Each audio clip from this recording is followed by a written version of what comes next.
자, 그럼 오늘 예배 시작해 보겠습니다.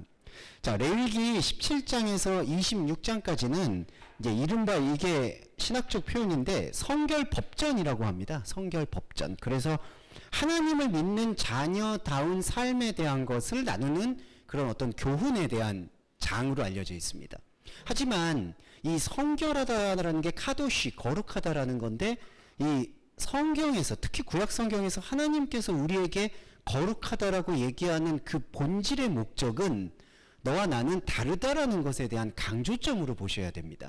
그러니까 내가 거룩하니 너희도 거룩하다고 얘기하는 거는 내가 그만큼 높은 도덕적 위치에 있으니까 너희들도 그런 도덕적인 삶을 살아라는 그러한 강요가 아니라 나는 하늘에 있고 너희는 땅에 있다. 이게 서로를 낮추거나 무시하는 말이 아니라 하나님과 우리와 질적으로 다르다라는 것을 깨우치라는 게 바로 성결의 말씀이다.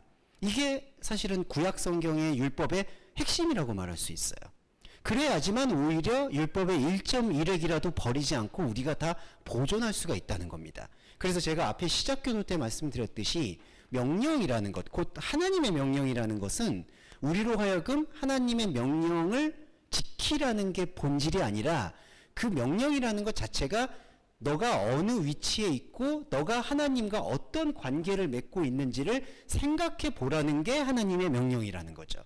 이런 의미로 우리가 오늘 조금은 넓게 17장에서 20장 말씀을 핵심적인 부분들을 오늘은 설명을 드릴게요. 오늘은 정말 출간 기념의 기쁨이 있기 때문에 짧게 끝납니다. 네. 근데 짧게 끝나는 대신 핵심만 농축해서 말씀을 드리고 다음 주에 또 이 부분은 자세하게 풀어드리도록 할게요. 자, 이해해 주시면 감사하겠습니다. 첫 번째는 17장에 나오는데요. 17장에서 어떤 부분이 가장 강조가 되느냐 하면은 피를 먹지 말라는 게 강조됩니다. 그래서 이제 우리 그 여호와의 증인이라고 하죠. 그 여호와의 증인이라고 우리 한국에도 꽤 많은 걸로 알고 있는데 여호와의 증인 신도들이 이제 수혈을 받지 않죠. 여러분 잘 아시겠지만 피를 먹지 말라는 이 계명을 지키기 위해서, 문자 그대로 지키기 위해서 이렇게 피를 먹지 않는 그런 어떤, 그래서 수술할 때 많은 낭패를 겪는 경우가 있습니다.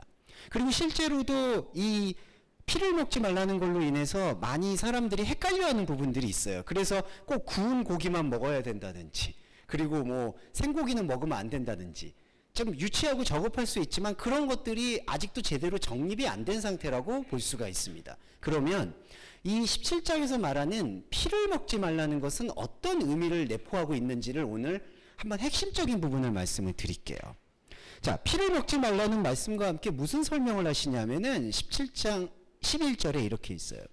육체의 혼은 피 안에 담겨 있다. 이렇게 표현을 합니다. 17장 11절에 한글 번역은 육체의 생명은 피에 있다라고 얘기하는데 이 마샤르, 그 몸을 지배하고 지도하는 네페시, 혼은 피로 인해서 이루어진다라고 표현을 하는 겁니다. 그러니까 여기서 말하는 이 피라는 것은 사람이 활동할 수 있고 생각할 수 있고 감지할 수 있도록 움직여주는 그 컨트롤 타워라고 하거든요. 그러니까 뇌와 같은 기능을 한다고 보시면 좋을 것 같아요. 그러니까 피는 우리의 혼에다가 생명을 공급해줘서 그 혼인 네페시가 우리의 일이라 직장이나 인생이라고 할 수 있는 바샤르, 몸을 만족시켜주는 역할을 하는 겁니다. 그러니까 순차적으로 이렇죠. 피가 시작되고 그 피가 네페시인 혼에게 생명을 부여해주고, 근데 여러분 여기서 말하는 생명은 영적 생명이 아니라 인간이 움직일 수 있는 생명을 말하는 거예요. 이 네페시란 단어도 생명이란 뜻이 있지만 루아흐란 단어도 생명이란 뜻이 있습니다. 그래서 구약 성경 때 이 히브리어에 대한 이해가 필요한데 다 도식적으로 나눠지는 건 아니지만 이 네페시는 인간이 가지고 있는 인간의 생명을 뜻하는 거고요. 그리고 이 루아흐라는 것은 하나님의 영을 뜻한다고 볼 수 있습니다. 그래서 지금 여기 17장 11절에서 말하는 피는 네페시를 움직이게 하는 생명이다. 자, 이렇게 이해해 주세요.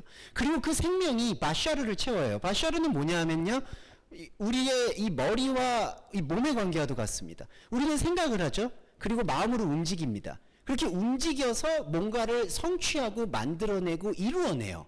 그 만들어내고 성취하고 이루어내는 거를 바로 바샤르라고 표현을 합니다. 그래서 바샤르, 그리고 또 하나 단어 기억해 주시면 베헤마라는 단어도 등장해요. 베헤마는 한글 번역으로는 짐승이라고 번역이 되는데 짐승이나 육체나 비슷한 어법입니다. 그래서 인간이 가지고 있는 어떤 성과물, 그게 바샤르. 그러면 그 성과가 일어날 수 있도록 지시하고 지도해 주는 건 네페쉬. 그런데 그 네페쉬를 이끌어주고 동력을 나타내는 생명의 어떤 근원이 바로 남, 피라는 거예요. 자, 여기까지 이해를 해주시면 좋은데 그 다음 게 중요해요. 17장 14절에서 모든 생물은, 자, 모든 생물이라는 단어를 히브리어로 자 풀어보면 이렇게 나옵니다. 네페시 콜 바샤르. 이거는 일단 모든 인류라는 뜻이 아니고요. 여러분 각자 한 사람의 전체를 말하는 겁니다. 이 모든이라는 게 콜이라는 히브리어는 이렇게 집합명사이기도 하지만 시간을 이렇게 늘려가지고 한 사람의 인생 전체를 포괄하기도 해요.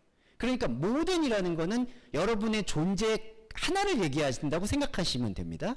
그 모든 생물이라고 적혀 있는데 이게 뭐냐? 바로 네페쉬 바샤르. 그러니까 혼의 지배를 받아서 움직이게 되는 인생.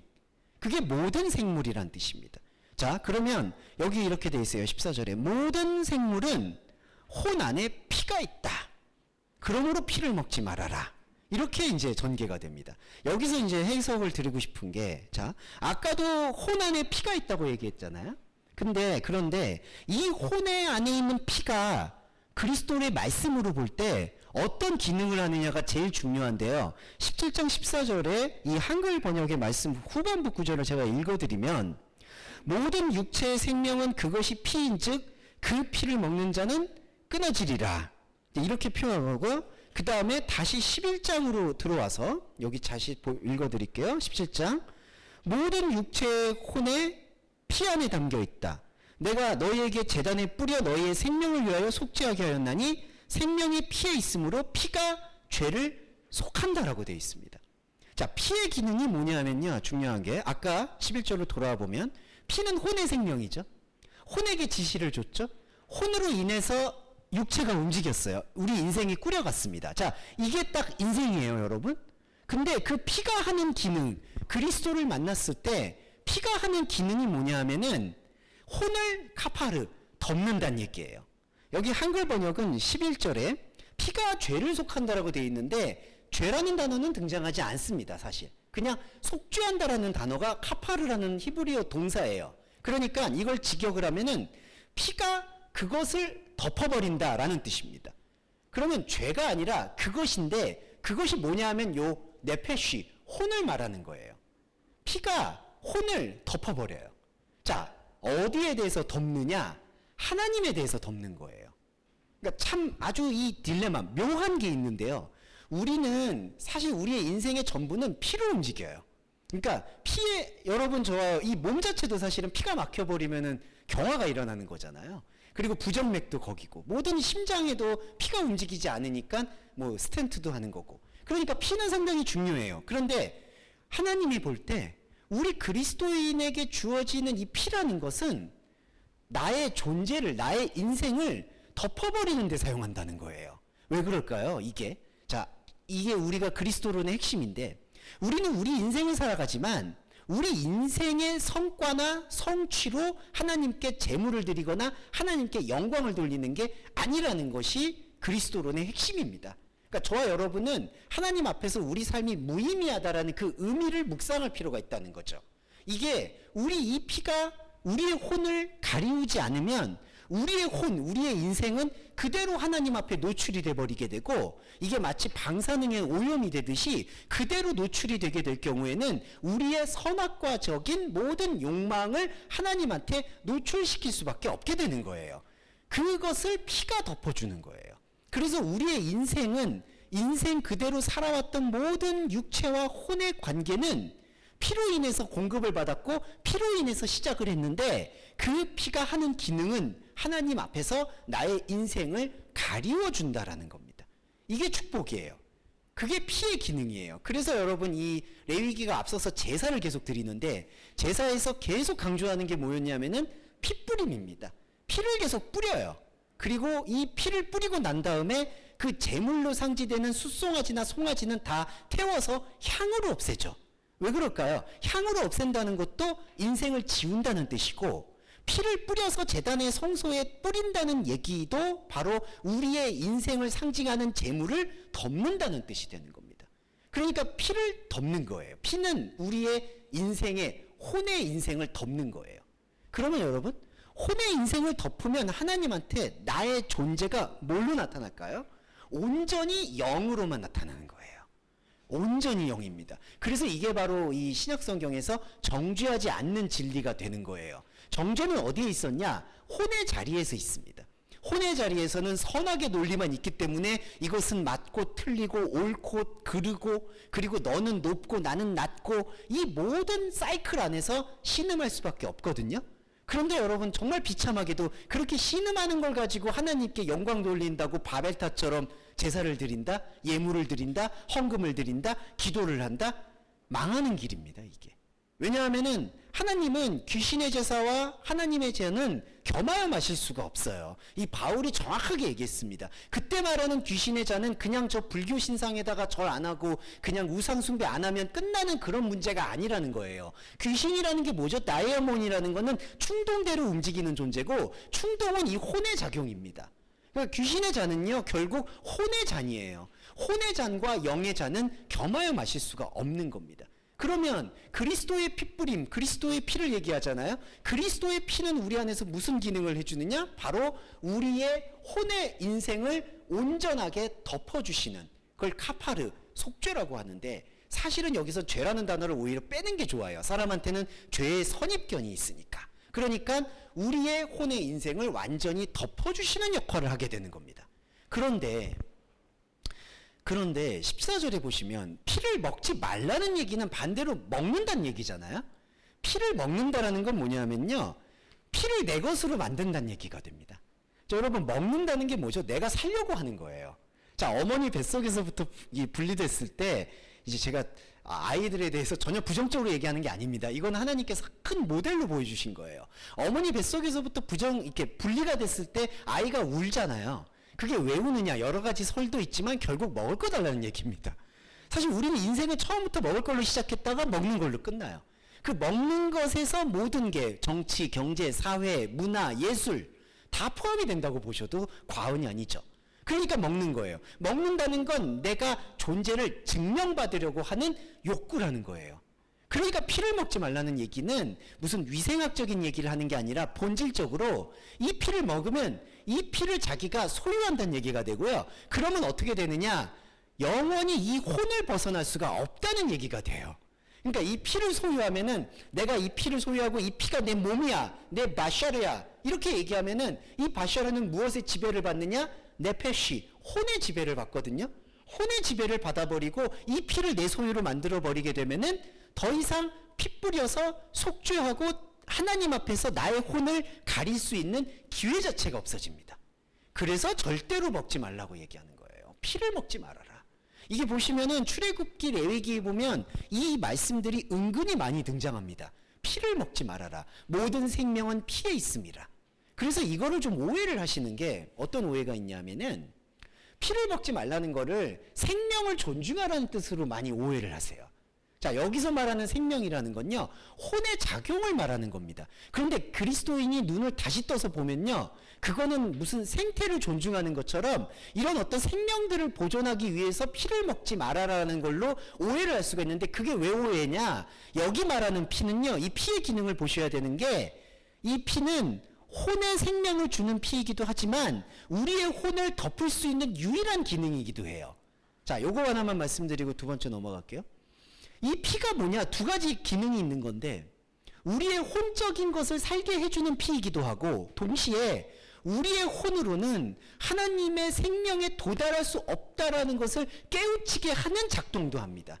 그래서 이제 그리스도의 피를 우리가 항상 중요시하게 생각하잖아요. 십자가의 피가 아닙니다. 이때 말하는 피는 하나님의 말씀을 뜻하는 거예요. 하나님의 말씀은 우리의 삶의 무의미를 선포하게 하고, 동시에 영의 삶의 영원한 하나님과의 안식을 눈뜨게 해주신다는 거예요. 그게 바로 십자가와 부활입니다. 그러니까 피는 우리의 혼의 자리를 완전히 덮어야 되는 거고요. 그리고 피는 하나님에 대해서 우리를 일깨워 주시고 하나님에게 우리를 양도해 주셔야 되는 거예요. 이게 바로 피의 기능입니다. 그러니까 피를 먹어서는 안 된다는 거죠. 이 먹는다는 거는 내 혼이 먹고 내 육이 먹는 거잖아요. 이렇게 되는 겁니다.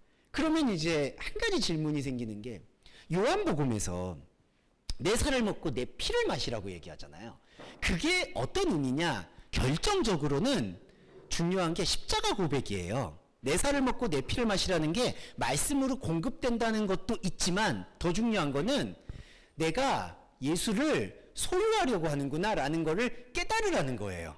그러니까 내 살을 먹고 내 피를 마시라는 거의 본질적인 의미는 너가 계속 나를 당신의 나의 소유, 자기 자신의 소유로 생각하려고 계속 먹고 마신다라는 거, 그거를 깨우치라는 겁니다. 그래서 본질적으로 내 살을 먹고 내 피를 마시라는 말씀을 깨우치게 되면 진짜 먹고 마신다라는 그 말씀을 먹고 마신다라는 게 우리의 혼의 유익이나 혼으로 길들여졌던 성경 말씀 보기를 멈추고 새로운 성경 말씀을 보게 되는 눈을 뜨게 된다는 것을 내 살을 먹고 내 피를 마시라는 뜻으로 이해할 수가 있다는 거죠. 그래서 정리해 보면 여기서 피는, 이 말씀에서 말하는 피는 우리의 혼을 완전히 덮어버립니다. 그래서 우리의 인생은 하나님 앞에 아무것도 드릴 것이 없게 돼요. 이게 바로 제사의 본질이죠. 그리고 또 하나는 이렇게 우리 인생을 완전히 덮어버리면 우리는 완전히 무인지경이고 광야가 등장하는데 그 광야에서 어떤 혼적인 것에도 비치지 않은 온전히 하나님을 당당히 바라볼 수 있는 영적인 아바타, 영적인 자아가 눈을 뜬다는 겁니다. 그리고 그리스도인은 감히 말씀드리면 천국을 침노한다고 말씀드렸기 때문에 바울이 바로 이 삶의 이 원리를 지금 우리가 살고 있는 이 혼의 삶에 사실은 유출해 줄 필요가 있다는 거예요. 무슨 얘기냐? 우리가 그리스도인이 계속해서 그 마샤르의 삶을 반복해서는 사실은 안 되는 거예요. 우리가 의지적으로 안 된다라고 말할 필요가 없이 말씀이 계속 채워지게 되면은 하나님의 영적인 자아가 나의 혼적인 자아를 압도하기 시작합니다. 그게 바로 바울이 담대하게 얘기했던 삼층천이고요. 그 삼층천을 위해서 우리는 계속해서 이 말씀 속에서의 오해들을 찔러 쪼개야 된다는 거예요. 하나님의 말씀은 찔러 쪼개므로써 우리의 골수로부터, 이 골수가 혼을 말하거든요. 이 골수로 가득 차 있는 것으로부터 영의 말씀을 추출할 수가 있기 때문입니다. 이게 바로 피의 원리고요. 자, 하체 얘기를 좀 드릴게요. 18장으로 넘어가면 18장에서는 자, 이거는 잠깐만 이 역사적 배경만 말씀드리고 갈게요. 예전에는 이때 당시에는 기원전 이제 15세기가 넘죠. 이때는 이렇게 가족끼리 가족을 계속 만들어내는 게 습관이었어요. 이걸 이제 근친상간이라고 얘기하죠. 예. 그래서 이제 좀 민망할 수도 있겠지만은 아버지가 딸과 다시 이제 성관계를 맺어서 또 자녀를 낳고, 그리고 자매와 그리고 남매가 서로, 자매는 안 되겠죠. 남매가 성관계를 맺어서 또 자손을 낳고, 이게 바로 근친상간의 원리인데 우리는 이 근친상간이 생물학적으로 물론 안 좋습니다. 당연히 생물학적으로 이상 증세가 있기 때문에 그걸 막아야 하고 그 질서를 잡는 것은 당연한 건데, 이때 이 당시에 그게 미개하고 무지해서만 근친상간한 게 아니라 이 근친상간의 목적은 바로 이 육체를 더 강화하기 위한 활동이라는 걸 유념해 주시면 좋아요. 그러니까 근친상간의 본래 목적은 무식하거나 아니면은 몰라서 위생학적으로 그것만이 아니에요. 근친상간의 진짜 목적은 아브라함에 대한 오해에서부터 비롯되는 겁니다. 아브라함에 대한 오해라는 건 뭐냐면, 아브라함에게 하나님께서 무별과 같은 자손을 주겠다고 했을 때 하나님이 말하는 무별의 자손은 아브라함의 영적 씨앗인데, 아브라함은 그걸 오해를 해가지고 나에게 육적인 자손들이 나타나는 게 바로 하나님 족보다라고 오해를 하는 거예요. 이 오해는 끊임없이 구약의 역사를 괴롭힙니다. 그러다가 나중에 왕국까지 만드는 게 결정적으로 하나님과 다른 길을 걷는 거예요. 그러니까 이스라엘은 나라가 나오는 게 아니에요. 나라가 아니에요, 그거는. 근데 사람들은 나라를 만든 거죠. 이게 잘못되는 게 이제 히브리인들의, 지금의 유대인들의 사상인 거죠. 그래서 이 골육지친이라는 근친상간은 무지하거나 위생학적인 게 아니라 이렇게 육적인 족보를 강조하려는 인간의 혼적인 욕망인 거예요. 그래서 이 골육지친의 이 근친상간의 하체를 범하지 말라는 뜻은, 이 하체는 뭐냐면요, 죄송한데 남성이나 여성이나 모두 여성 명사를 사용합니다. 그래서 흡수하는 걸 얘기해요. 이 하체라는 게 흡수하고 받아들이고 자기 것으로 만드는 것. 그래서 17장에서 얘기했던 먹는 것과 같은 의미입니다. 이 하체가. 이게 죄송한데 이거는 민망한 얘기가 아니니까 편하고 솔직하게 말씀을 드릴게요. 이게 자궁이란 뜻이거든요. 이 자궁이라는 게 뭐냐면요, 생명을 낳기 위해서 모든 끌어당기는 걸 말하는 거예요. 모든 흡수합니다. 그래서 여러 나라들이나 여러 문명의 신화들에서도 땅의 신들은 모든 걸 흡수한다라는 그 이미지를 갖고 있어요. 이게 땅의 습성이에요. 근데 이 땅의 습성이 어디에서 왔느냐? 이 네페쉬에서 오는 거예요, 여러분. 이 네페쉬. 예, 땅에서 옵니다. 그래서 창세기에서도 가장 오해가 뭐가 있냐면요, 아담을 지으시고 하나님께서 땅을 정복하라고 얘기하죠. 이 아바드라고 합니다. 아바드라는 거 기억하시는 분도 계실 텐데 이게 순종 복종이라고 쓰이는데요. 이 아바드라는 단어에 집중하셔야 되는 게 땅을 정복하라고 번역된 건데, 땅을 정복하라는 뜻이 아니라 땅에서 너가 할 수 있는 모든 걸 하고 그냥 내려놓으라는 뜻이에요. 이 아바드라는 뜻이요, 흡수되라는 뜻인데 어떤 흡수를 얘기하느냐, 흡수해서 그 땅을 내 차지로 만들라는 뜻이 아니라 흡수해서 영으로부터 혼을 완전히 분리해내는 거를 아바드라고 얘기하는 거예요. 땅을 정복하라는 얘기는 그러니까 뭐냐면요, 너는 이 땅에서 혼의 삶을 살되 그 혼의 삶을 완전히 내려놓고 영의 삶과 생명을 발견하라는 게 땅을 정복하라는 얘기인데, 이게 완전히 거꾸로 된 거죠. 이 땅은 내 거야. 이 땅은. 지금도 사람이 종교를 안 갖고 있더라도 부동산을 제일 많이 의식하게 되잖아요. 이게 재산 증식 수단이 되잖아요. 이걸 제가 부정하려는 게 아니라 이런 모든 본능들이 바로 네페쉬의 본능이라는 거예요. 그와 마찬가지로 이 하체라는 것도 바로 모든 것을 흡수해서 생명을 낳으려고 하는 것. 이때 말하는 생명은 루아우, 영의 생명이 아니라 네페쉬 생명이에요. 죄송한데 네페쉬 생명은 나중에 하나님의 자리에 지금도 아무런 의미와 영향력을 행사할 수가 없습니다. 그러면 이 생명은 왜 있어야 되는, 혼의 생명은 왜 있어야 되는 건가요? 하나님과 다름을 이해하는 도구이자 표지, 곧 바울이 말하는 질그릇인 거예요. 이 질그릇은 필요합니다. 당연히 필요하죠. 왜냐하면 우리는 이 질그릇을 가지고, 아까 피가 두 가지가 성질이 있잖아요. 하나님 말씀을 봐서 혼의 말씀으로는, 혼의 생각으로는 볼 수 없다는 걸 영으로 깨우쳤으니까. 그런데 그 질그릇인 하체와 피가 지금 이렇게 모든 거를 흡수하려고 한다는 겁니다. 18장의 내용을 정리해 보면 결국 이 골육지친이라는 것은 그 당시에 말하는 근친상간을 얘기하는 게 본질이 아니라 더 육의 족보를 강화하려는 인간의 어쩔 수 없는 욕망을 말하는 거고요. 이게 여러분 자자손손 대대손손 내려오면 나중엔 이게 욕망인지도 모르고 내가 당연히 하는 걸로 오해를 하게 돼요. 이게 양심이 돼버리고 이게 윤리가 돼버립니다. 이게 제가 동양 사상을 무시하고 폄하하는 거 절대로 아닙니다. 서양도 그냥 다 존중할 것도 아닌데, 우리가 사상들을 보면요, 이런 골육지친 사상이 알게 모르게 그냥 다 스며들어 있어요. 대표적으로 오해하지 말고 들어주시면, 부모님을 공경하는 건 하늘의 뜻이다. 근데 그게 하늘의 뜻이 아니라, 신의 뜻이 아니라 우리가 혼으로 살 때 가장 지켜야 돼 그냥 혼의 규칙인 것이지, 이게 하늘에서 내린 거기 때문에 너는 무조건 지켜야 된다, 이렇게 지키게 되면 오히려 부모를 공경하는 게 더 부담스러워지는 거고요.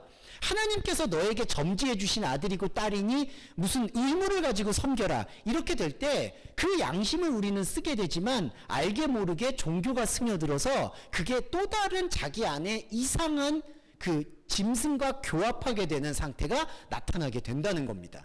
이게 18장 23절에 18장의 초반부에서는 근친상간 얘기가 나오다가 조금 있다가 18장 23절로 넘어가면 바로 짐승과 교합한다는 얘기가 나와요.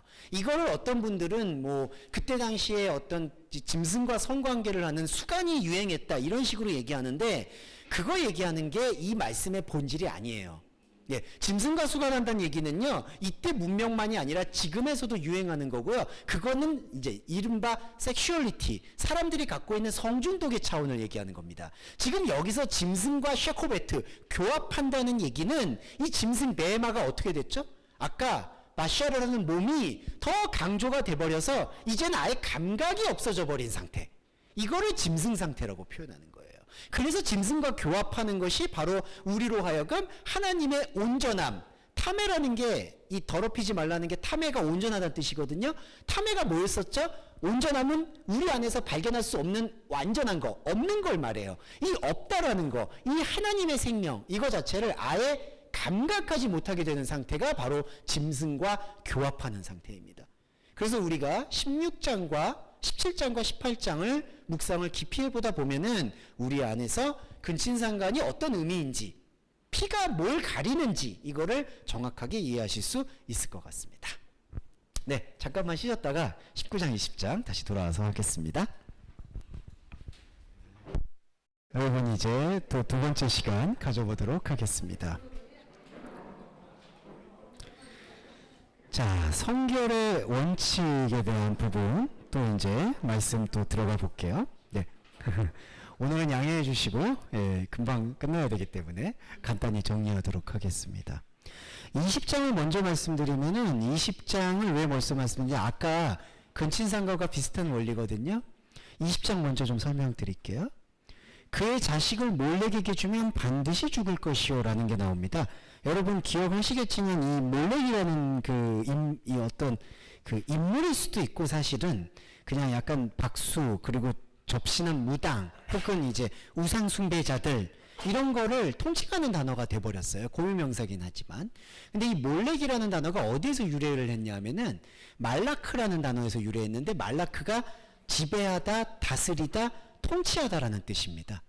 그러니까 이 말라크라는 단어가 통치라는 뜻인데, 자, 자식이 뭐냐면요, 이 제라가 내가 낳는 씨앗들을 얘기해요.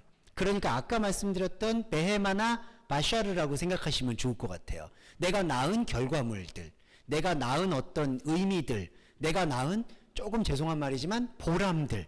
우리가 일을 하면은 보람이 생기잖아요. 근데 제가 한 가지 말씀드리고 싶은 건 그 보람에 도취되면 곤란해요. 그러니까 더 좋은 걸 위해서 성취하라는 말씀이 아니라 그 보람이 나한테 줄 수 있는 유익은 유한하다라는 걸 우리는 항상 인정할 필요가 있습니다. 이러다 보니까 좀 감정이 메마를 수도 있지만 사실은 그걸 흡수해야지 영의 진정한 생명을 더 기쁘게 받아들일 수가 있어요. 그렇지 않고 계속 일을 했을 때 보람을 느끼는 거를 자꾸 우리 안에서 엔돌핀을 삼으면 영의 말씀을 보게 되는 것을 소홀히 여길 수밖에 없는 게 인간 존재의 한계입니다. 그래서 제가 괜히 악동처럼 말씀드리는 게 아니라 뭐 일이 잘 돼도 뭐 이렇게 크게 기뻐하지 않으셨으면 좋겠다. 네. 네. 근데 반대로 훈련도 하셔야 되는 게, 그럼 일이 안 되면은, 근데 사람은 일이 잘 됐을 때 덜 기뻐하다가 일이 안 되면은 훨씬 더 안 좋아해요. 근데 그러지도 마셔야 돼요. 일이 안 된다 그래도 그냥 그러려니 좀 하실 수 있는 거를 계속해서 밸런스를 맞춰야 된다. 제가 그 말씀 드렸던 게 이 제라인데, 왜 그러냐면 이 몰렉이라는 건요, 아까 통치하다는 건데, 통치라는 뜻은요 참 이상한데, 이게 말씀드릴게요. 통치한다는 건요 일정한 베네핏을 준다는 얘기하고 닮아 있어요. 베네핏이 뭐냐면은 이익이에요. 채찍과 당근 같은 겁니다. 그러니까 우리가 스포츠 선수들 그 훈련 받을 때도 채찍과 당근이라고 들어보셨죠? 막 한계를 통해서 압박할 때는 막 열심히 훈련을 시키잖아요. 그 다음에는 이제 어느 정도 잘했다라고 또 알려줘요. 그게 스포츠 공학에서 맞는 거라고 하더라고요. 사람이 너무 디프레스 다운되면 또 안 되니까 어느 정도는 주고, 통치행위라는 게 바로 그런 총체적인 의미를 포괄하고 있습니다. 그러니까 잘하면 상을 주고 못하면 책찍질을 해서 이 사람을 완전히 자기 왕국 안으로 끌어당기려는 모든 통치 행위가 몰렉이라는 거 안에 담겨 있어요. 그래서 여러분 20장에서 너의 씨앗을 몰렉에게 주면, 네, 제가 의리 없게 죄송해요. 먼저 시작했는데 오늘 되게 저 김밥을 가져오셨는데, 네, 자, 뭐 시작한 지 얼마 안 됐습니다. 그죠? 감사합니다. 네, 아유 너무 노력해 주셔서 감사해요. 너무 애써 주셔서 감사하고, 다 들어와서 20장 먼저 하고 있습니다. 20장에 너의 씨앗은, 그 너의 성과물, 너의 성취를 몰렉한테 주면은 반드시 죽는다고 얘기했거든요. 그러면은 뭐냐? 이거는 강조한 거예요. 통치한다. 통치한다는 게 아까 말씀드렸듯이 채찍과 당근을 주는 그 혼의 세계로 너의 씨앗을 넘겨주면 그거는 죽은 것이다. 이게 참 아이러니하죠. 그러니까 이 제라에 대해서 조금 더 말씀드릴게요. 우리가 아까 이거 피하고 비슷한 건데, 이 제라는, 씨는, 자식은 내 어떤 노력의 성과물을 얘기해요. 그런데 이 노력의 성과물을 몰렉한테 주지 않게 되면 어떤 효과가 일어나느냐? 일단은 내가 이걸 통해서 이득을 얻거나 내가 이걸 통해서 인생에서 뭔가 다른 사람한테 인정을 받겠다라는 그런 생각들이 점점점 지워집니다.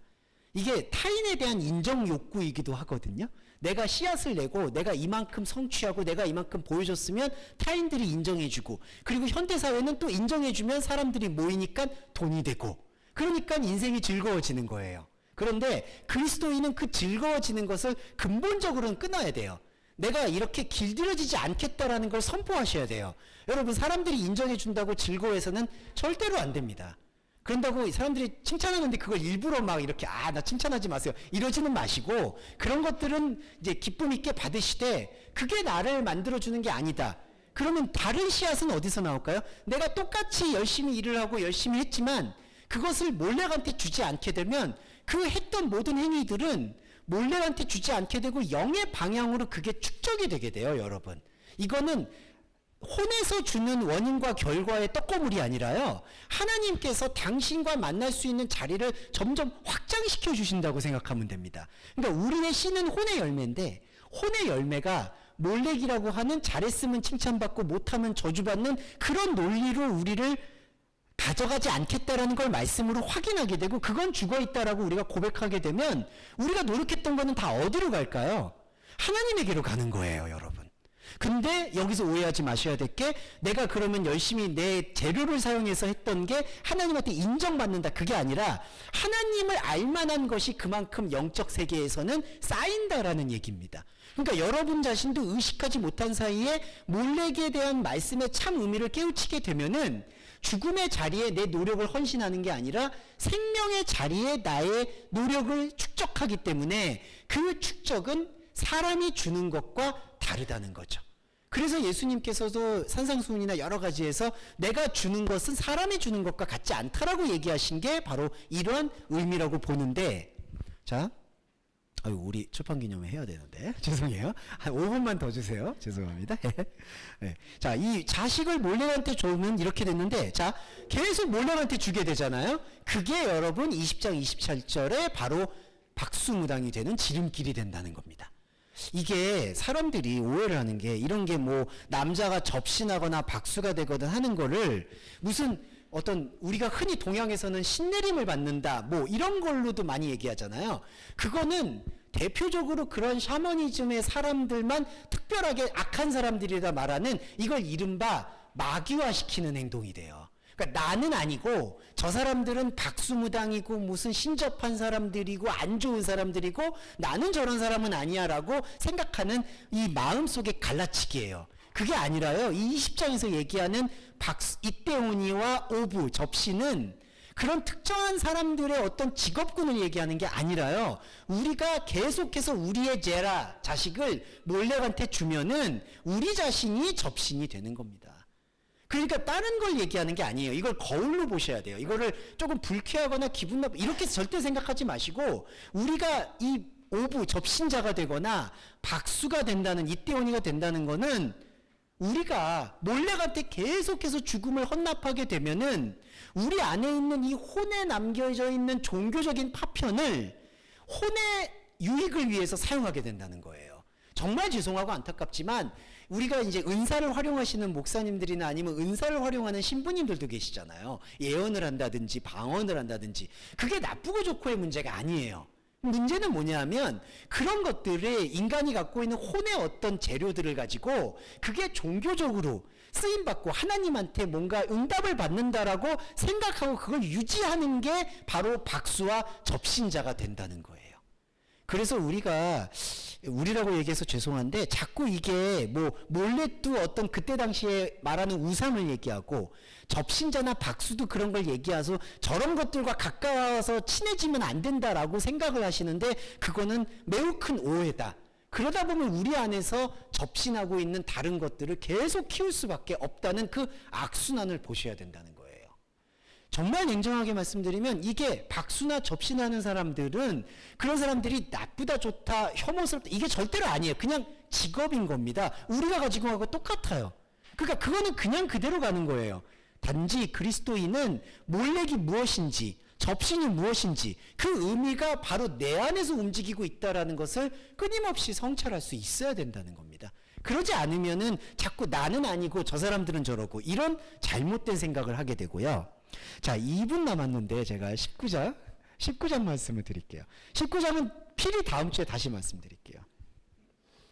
19장 4절에 돌아와서 보면요, 이게 하나님의 혁명적인 말씀이 여기 있는데 19장 4절에 너희는 헛된 것들로, 한글 번역 먼저 보여드릴게요. 너희는 헛된 것들로 향하지 말며 너희를 위하여 신상들을 부어 만들지 말아라. 근데 신상들이라는 이 단어가 엘로헤예요. 엘로헤가 뭐냐면은 바로 하나님들이라는 단어입니다. 예, 신상이라고 번역되어 있는 게 하나님이에요. 엘로힘이에요. 엘로힘. 네, 그러니까 엘로힘을 만들지 말라는 거예요. 엘로힘과 헛된 거를 지금 동등하게 취급하고 있습니다. 왜 그럴까요? 이 엘로힘은 하나님을 말하고 있지만 사실은 하나님을 말하고 있지 않다고 볼 수 있죠. 왜냐? 이때 말하는 하나님이라는 거는 내가 생각하고 있는 욕망에 디자인된 존재를 말하는 거예요. 그래서 그걸 다 하나님으로 이렇게 다 치부하고 하나님으로 하는 거예요. 그런 것들이 바로 하나님들입니다.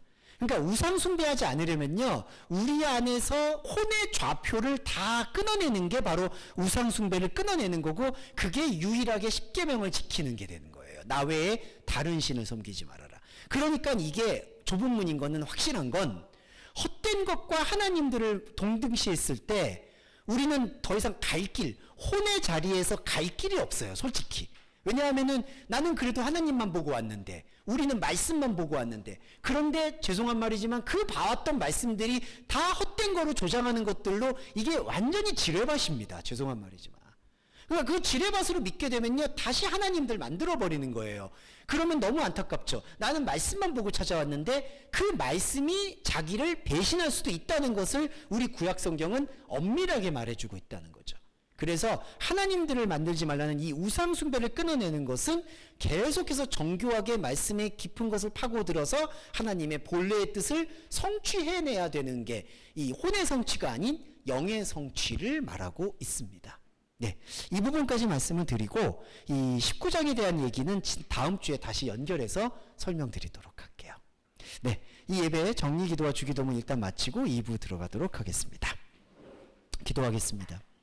사랑의 주님, 당신의 생명을 통해서 우리는 우리 안에 있는 접신의 의미가 무엇인지를 깨달았습니다. 그리고 하나님들을 만들지 말라는 당신의 말씀 앞에서 막막함도 있지만 온전한 생명의 희망도 느꼈습니다. 그리스도이신 예수여, 우리 동서말씀교회 교회 여러분들의 각자의 마음속에서 하나님의 유일한 생명의 심장이 뒤흔들릴 수 있도록 축복해 주시기를 소원합니다. 우리가 가져가고 있는 혼의 모든 것은 피로 덮어져서 무의미가 되어지고, 우리가 가지고 있는 하나님을 알게 되는 온전한 사랑만 우리 안에 있는 영적인 영역에 쌓여 있음을 고백합니다.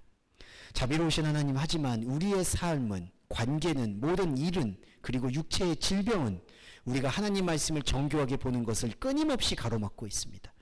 원하옵기는 주의 공의를 이루셔서 우리 동서말씀교회 교회여러분과 제가 육체적인 고통이 있다면 빨리 치료받을 수 있도록 길을 열어주시고, 관계에 어려움이 생긴다면 조속히 그 관계를 매듭지게 해서 하나님의 말씀에 더 집중할 수 있도록 배려해 주시고, 마지막으로 경제적 어려움이 생긴다면 조속히 그 경제적 어려움에서 우리 욕망의 비늘을 벗기시고 외부적인 절대적 가난을 벗어나게 하셔서 하나님의 말씀을 보는 자의 온전한 영적 축복이 지속될 수 있도록 배려해 주시기를 소원합니다.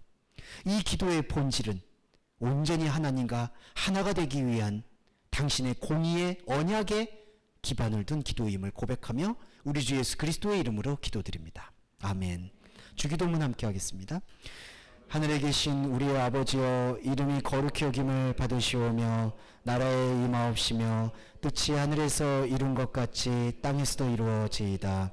오늘날 우리에게 일용할 양식을 주옵시고 우리가 우리에게 죄 지은 자를 사하여 준 것 같이 우리의 죄를 사하여 주옵시고 우리를 시험에 들게 하지 마옵시며 다만 악에서 구하옵소서. 대개 나라와 권세와 영광이 아버지께 영원히 있사옵나이다.